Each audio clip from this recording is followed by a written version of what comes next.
One of the topics we have been covering most over the last year or so is the very steady and aggressive attacks on free speech in the West, including the United States, in an effort to shield Israel from growing criticisms, especially as the evidence of what they really did in Gaza begins to emerge.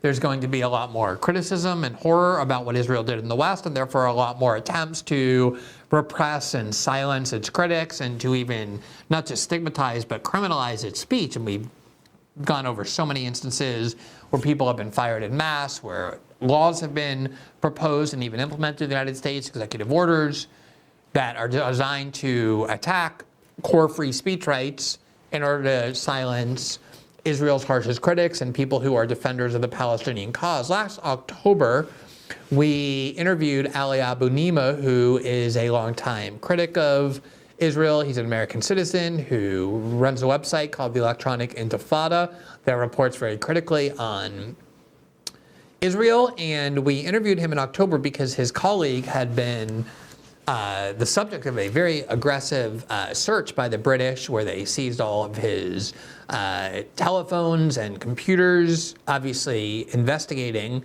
his criticism of Israel. And then Abunimah himself this weekend went to Switzerland at the invitation of Swiss citizens to participate in a conference on the war in Gaza. And when he got to the airport, he was detained and questioned. He was released, but then he was arrested the next day and held for 2 nights with no charges of any kind, obviously in retaliation for his speaking on Israel, his critical speaking on Israel and his defense of the Palestinian cause, which exemplifies just how extreme these assaults on free speech in the West are becoming in order to protect this one foreign country on the other side of the world. Here was his site, the Electronic Intifada, on Friday. EI's Ali Abunimah arrested in Switzerland. The Electronic Intifada's executive director, Ali Abunimah, was arrested by Swiss police ahead of a speaking event in Zurich on Saturday afternoon. When he arrived at Zurich airport on Friday, he was questioned by police for an hour before being allowed to enter the country. Abunimah's arrest appears to be part of a growing backlash from Western governments against expressions of solidarity with the Palestinian people. Earlier today, the Swiss authorities finally released him and then deported him from the country. There you see the Electronic Intifada's headline: Switzerland deports EI's Ali Abunimah. And then Abunimah himself appeared after 3 full days of being in detention and then arrest and prison, and told the story of what happened. And he said the following, quote, "On Monday evening, I was brought to," actually he first said, "I'm free. I wrote this on the plane and I'm posting it just hours after landing in Istanbul. On Monday evening, I was brought to Zurich airport in handcuffs in a small metal cage inside a windowless prison van and led all the way to the plane by police. That is after 3 days and 2 nights in a Swiss prison, cut off from communication with the outside world, in a cell 24 hours a day with one cellmate, not even permitted to contact my family. On Saturday, in a police interview in the presence of my lawyer, they accused me of, quote, offending against Swiss law without ever telling me what crime I had committed in Switzerland or listing any other charges. As far as I know, I have not been charged with any crime whatsoever, and I was held in, quote, administrative detention. All of this was after I was abducted off the street around 1:30 p.m. on Saturday while on my way to the Palestine teach-in by undercover agents, handcuffed, forced into an unmarked car, and sped straight to a prison. My, quote, crime? Being a journalist who speaks up for Palestine and against Israel's genocide and settler colonial savagery and those who aid and abet it. I came to Switzerland at the invitation of Swiss citizens to talk about justice for Palestine, to talk about accountability for a genocide in which Switzerland, too, is complicit." Now, let me just say again, this is an American citizen. He was born in the United States, has lived in the United States his whole life, is an American citizen.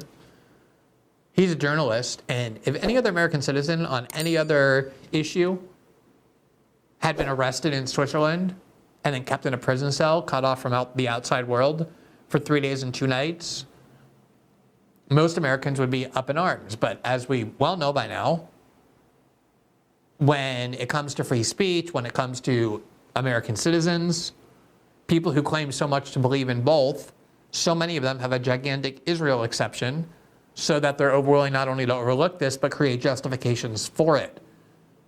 Because while they wave the banner of free speech and American patriotism and American first and all that, their much higher and supreme cause is Israel, and everything else is subordinated to it. And that's why we've seen so many people who got rich off waving the banner of free speech, of branding themselves America First advocates and censorship opponents, either tolerate or justify or even cheer the withering assault on free speech in the West in order to protect Israel over the last year. Here from I-24 News yesterday, the state councilor and the head of the Department of Security in Switzerland, Mario Fair, justified the decision to detain him to the newspaper NZZ, quote, "We do not want an Islamist Jew hater who calls for violence in Switzerland. The entry ban was issued by the Fedpol, the federal police officer, following a request from Zurich authorities." And that is somebody with a long history of advocating for Israel. And so there's no question that Abunimah's advocacy for Palestine, his criticisms of Israel, are directly linked to the reason he was detained. They're saying we don't want a Jew hater here in Switzerland. And it'd be the same exact thing as if somebody was opposed to affirmative action and they got arrested in Switzerland and someone said we don't want a racist here in Switzerland. Somebody believes there are two genders and they go to a European country and get arrested and they say we don't want a transphobe here, somebody who is inciting violence against trans people here. Conservatives would be up in arms about it, especially if it were an American citizen. But because the issue here is a view that so many conservatives, especially pro-Israel ones, strongly dislike, which is criticism of this one sacred foreign country, you won't hear many of them, if any, standing up in protest. And every time I've talked about this, every time others have talked about it, I've seen a lot of justifications for it, unsurprisingly, the same way you do for censorship throughout the West directed at any other Israel critic. Here's the incident I mentioned from October, also reported by the Electronic Intifada. UK police raid the home and seize devices of EI's Asa Winstanley. And then October 18th, we had Ali Abunimah on to talk about the erosion of free speech as evidenced by that invasion by the British police of his colleague's home, his journalistic colleague's home. And obviously he didn't know at the time that he too would be victimized by it in a much worse case. But here is part of what he told us. Yeah, so this happened on Thursday, October 17th. Asa got a knock on his door at just before 6 a.m. London time. He lives in London. And there were 10 officers from the counter-terrorism division of the Metropolitan Police. That's the main police force in the UK. And they served him with 2 search warrants, one for his house and one for his vehicle, to seize all electronic devices connected with his journalism. I mean, this should be a massive scandal. You have this incomparably devastating war that the West has paid for and armed, that Israel has carried out in Gaza. Love that war, hate that war. There's no denying that it's a polarizing and topic that merits all sorts of intense debate.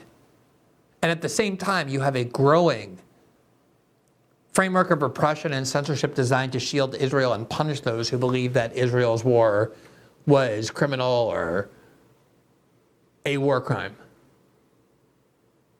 And as the evidence emerged of what Israel really did there, as the horrors become even more evident, this repression is only going to increase. And we've seen extreme examples over the last year. Just as a couple reminders from Reuters in April of 2024, police shut down pro-Palestinian gathering in Germany over hate speech fears. Both France and Germany actually, at the very beginning, banned pro-Palestinian protests, even though pro-Israel protests were still permitted. Here from the BBC, October 2023, French police break up pro-Palestinian demonstration after a ban on pro-Palestinian protests. So you have entire Western countries banning any demonstration of pro-Palestinian expression and sentiments or criticism of Israel. In the US, you've had efforts to shut down student protest movements, a radically expanded definition of anti-Semitism adopted by the US House of Representatives, and as we reported last week, Harvard, to all but outlaw, really to outlaw, a whole wide array of common criticisms of Israel. And as I keep saying, as a free speech advocate my entire life, first as a lawyer, then as a journalist, it's bad enough when you lose your free speech rights because your own government says it's too dangerous to your country or to your national security or to social stability to permit free speech, that we're in the middle of a crisis, we have to curb free speech. We heard that during World War I and World War II and during the War on Terror. That's bad enough. But when you're being told, and not just told, but when it's happening, that you have to lose your free speech rights because some foreign country doesn't want to be criticized and they have enough influence inside your countries to make those criticisms illegal and to deprive you and rob you of the fundamental rights that you have guaranteed by your own constitution because that foreign government has enough influence to erode free speech so that it can shield itself from criticism, that becomes extra dangerous and extra repellent and extra offensive. And this latest arrest of an American journalist in Switzerland is only but the latest of a long series of cases, almost all of which we've reported over the last year and 3 months, that exemplifies exactly that dangerous trend. There is evidence that suggests that drinking 2 to 3 cups in the morning could slash your risk of death by 29% and cut your chance of heart complications by nearly half. But that's not the only benefit you get from your coffee. It also could be helpful in fighting censorship while tasting excellent. That's why I'm so proud to have 1775 Coffee as a supporter of our show. This isn't just coffee, it's a rebellion in every cup. It's handpicked at high altitudes and sourced from single origin farms. 1775 Coffee delivers bold flavor and real benefits that Starbucks Sugar Company can't touch. Boost your metabolism, protect your heart, and stay sharper than a debate on free speech. Whether it's beans, grounds, or pods, every sip of 1775 Coffee takes a stand against sugar-packed mediocrity. Head to 1775coffee.com. Use the promo code GLENN for 15% off, and you can improve your mornings with coffee that fuels bold flavor, uncompromising quality, and really boosts the cause of free speech for which Rumble stands every day.